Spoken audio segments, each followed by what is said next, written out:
ñoo jël suñu ay champion tëj leen ci kaso bi. waay. ah mais bien sûr ñëpp teg nañ seen bët. kenn doo nga nekk ci kaso bi jamono ji. kan moo nekk ci kaso bi. Khadim Ba bu Loka Afrique à part moom. tous les waaw xam nga tey jii bi ñu leen bàyyee. ah mais Dan mu nga fa aussi. Dan sa waaw. on parle de champion. champion waaw mais xam nga tey jii mais ñoom nga xam nga il est l'héritier de son père le bus. d'ailleurs qui a mais xam nga kooku. mais c'est un ñooñu nga xam ñooñu nga xam. il faut la relève et il s'y était. On parle de 14 milliards le concernant à ce qu'il paraît. Alors 14 milliards ce n'est pas quand même champion vraiment buñ ko tuuti. c'est-à-dire que dès lors on se pose la question c'est-à-dire que comment ces projets structurants vont être financés c'est comment c'est-à-dire que ñoom parce est-ce que loolu tamit du jafe-jafe souvent plan yi ni ñu koy defee ak contenu bi duñ ci am accès ñun.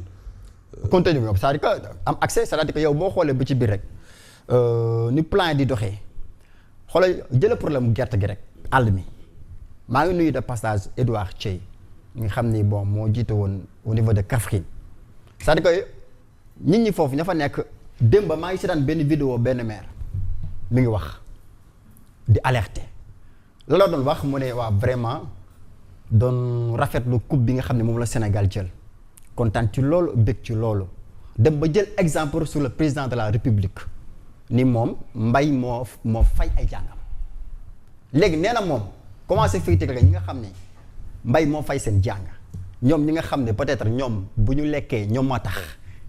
non Jacob loolu moom c'est réglé fi mu nekk nii. tijji nañ frontières yi béykat yi mun na yow jaay seen gerte nu mu leen neexee. nu mu leen neexee xam nga tey jii dañoo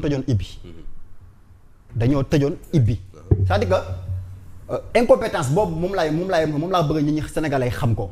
c'est-à-dire que mënoo def lii di def lii. incompétence wala ñoom ñu ngi seet ay solution ci jafe-jafe yi askanu Sénégal nekkee bu fekkee dañu indi plan bii nii mu yéex ñu teg beneen.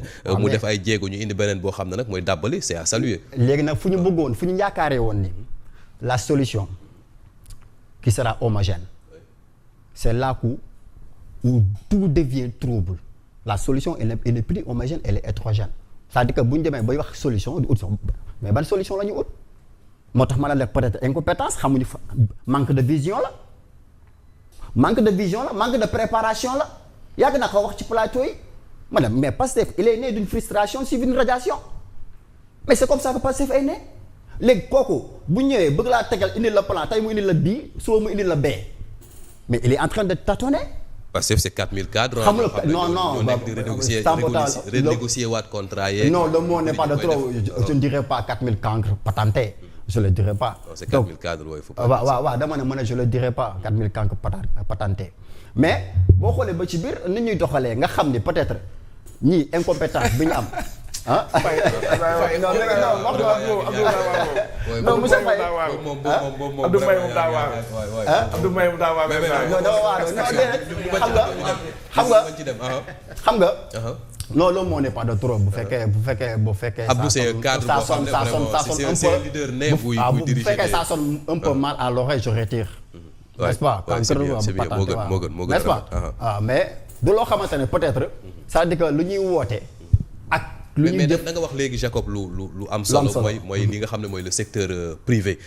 tant Abdoulaye Wade wala Macky Sall on voyait le secteur privé ñoom Baydi Agne ñoom dem si yàlla Mansour Kama ñuy poser des actes mais est-ce que suñu secteur privé bii nga xam ne ñoom ba léegi ñoo fi nekk seetaanuñ loolu le régime bàyyiwuñ leen rek. mais secteur privé ñu ñoo yee taxaw. déet c'est pas.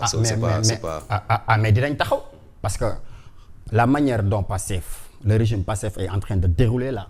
tey jii nii Pastef daa bëgg a jubbanti ak. waaye balaa ngay jubbanti yow da ngay indi transparence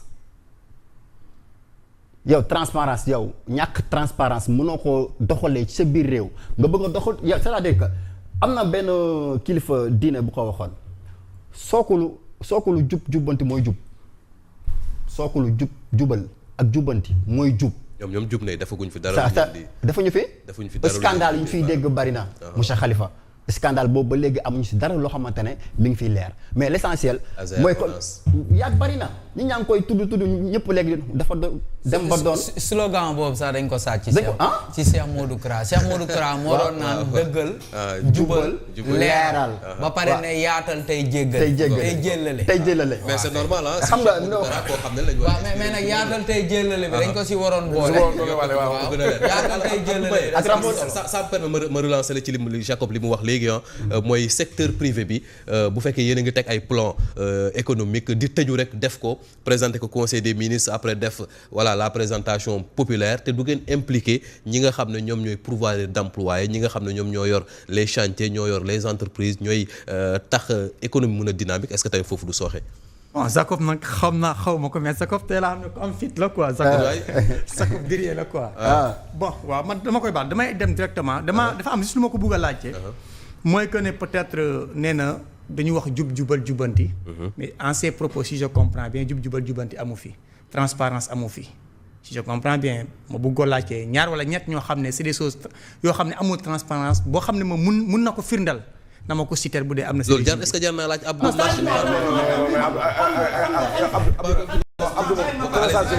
non nañu bàyyi ko mu développé.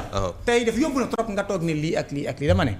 tey gis nga jubal jubanti n'est pas un simple slogan mais si loo xam ne peut-être tey ci ADN régime bu nekk sur place la. Sakko nag est libre manipulation yaa ngi fi je ma lay jox par exemple tey le cas de Jean-Michel Sène bii nga xam ne peut-être foog na ñëpp gis ngeen Cour suprême lu mu génnee démb gis naa quand même presse yu bëri sax ci traité démb que ne voilà Cour suprême annule le lii Jean-Michel Sène zibil du loolu gis nga tey Sénégal aussi réew la ñëpp a ko bokk c'est vrai man damaa doon bokk ci jeunes yoo xam ne damaa nangu la liberté d'expression ku nekk joxe xalaatam mais na méngoo ak lu war a mun a dem ak lu war a mun a doon dégg bu fekkee nous sommes des amoureux de ce pays. Sénégal régime bu fi ne ak loo ko bañ xam ne que tey ils ont fourni tous les efforts qu'il faut pour qu'il y ait une inclusion totale.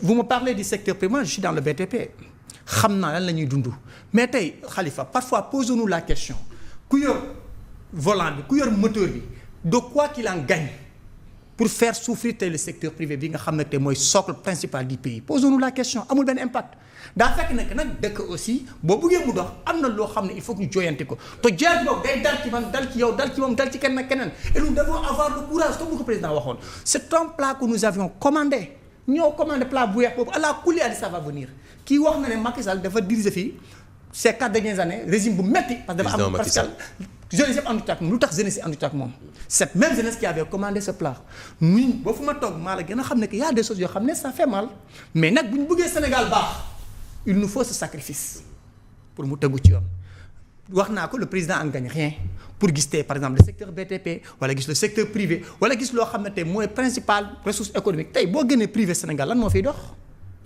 état mënul garanti dara donc le secteur privé mooy base principale bi jàpp naa nag léegi nag lu ñu waroon poser les questionnements que nous devons poser quoi comment réformer ce secteur privé nan la ñuy fexe bu ñu méngoo ak ci loo xam ne la état laajte parce que tey entreprise yu bëri da ngay dégg naan man depuis nguur gi ñëw doxatuma lu tax doxoo les gens ne diront jamais lu tax doxuñu non. seen marché c'était uniquement l'État. lu gën a bëri si ñoom waaw doxatuñu lu tax doxatuñu tey comment dire encore soxna Khalifa man je m'attendais que ñu. sëñ Khalifa si excusez-moi je m'attendais Abdou Faye je m'attendais que ñu naan non marché bi de waruñu ko woon jox diw du lañ ko war jox. insistance moo fa nekk mais je pense que tey yéen comme demande marché yi ngeen gis yëpp gars yi déposé man de wax dëgg yàlla gisaguma ñenn ñoo xam ne tey peut-être fistisé nañ ci ñoo xam ne gagné nañ marché. ci entreprise mais le marché des véhicules de l'Assemblée nationale mais yow Faye tu es dans quel monde mais